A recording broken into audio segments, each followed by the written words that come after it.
perhitungan untuk karyawan resign. Ya, dapatnya uang pisah dan uang hak. Ya. Bila uang pisah tidak diatur di PP, perhitungannya bagaimana ya? Bapak Ibu yang bertanya, uang pisah itu menjadi sebuah kewajiban sekarang harus diatur dalam PP atau PKB. Wajib hukumnya.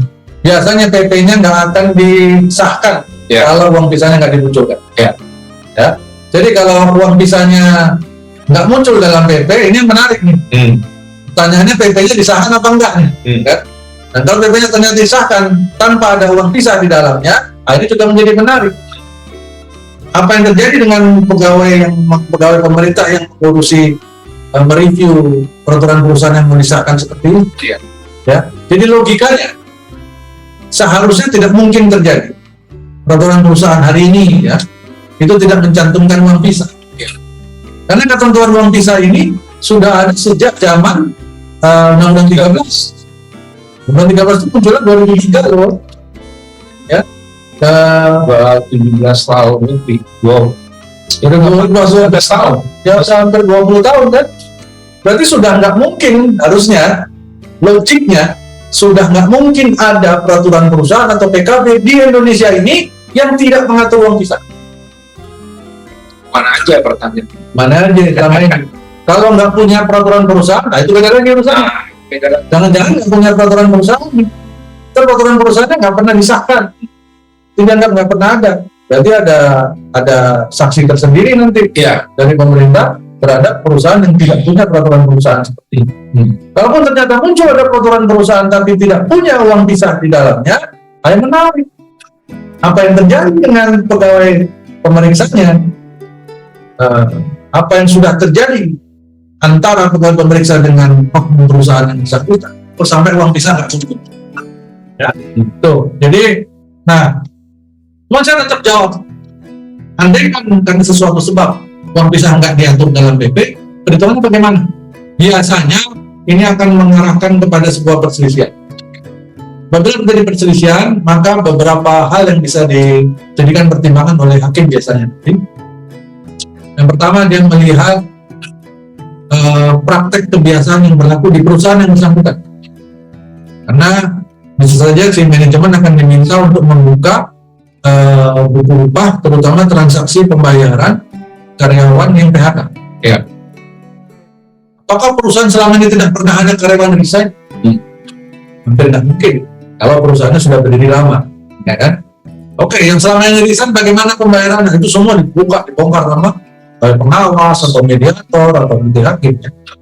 Untuk dilihat selama ini prakteknya bayarnya berapa.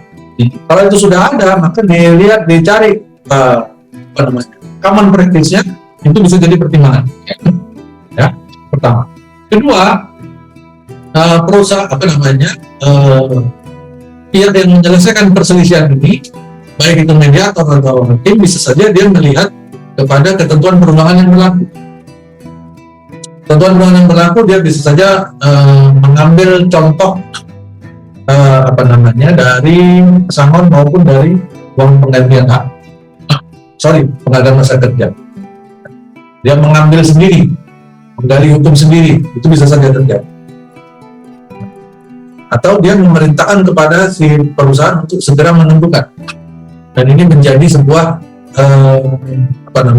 ketentuan hukum yang akan berlaku seterusnya bagi kasus resign di perusahaan itu pada hari ini dan hari mendatang. Jadi keputusannya bisa bervariasi, ya, tergantung fakta-fakta hukum yang mendukung dalam proses penyelesaian perselisihan itu. Ya.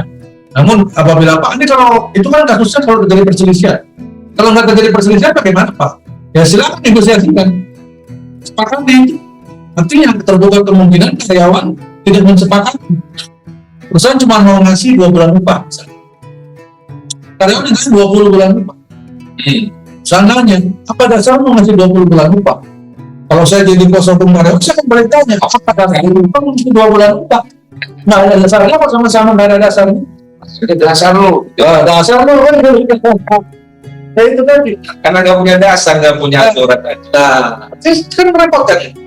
Nah, kondisi seperti ini kan seharusnya sudah bisa diantisipasi dan bisa dihindari apabila manajemen perusahaan dalam hal ini HRD-nya sudah benar-benar mengatur klausa yang baku, yang kuat di dalam PP atau PKB ini. Ini adalah poin-poin yang seharusnya bisa dihindari. Jadi manajemen risikonya berarti tidak berlangsung maksimal di perusahaan tersebut. Ya. Tapi kembali lagi ke tadi ya, logikanya pasti ada sesuatu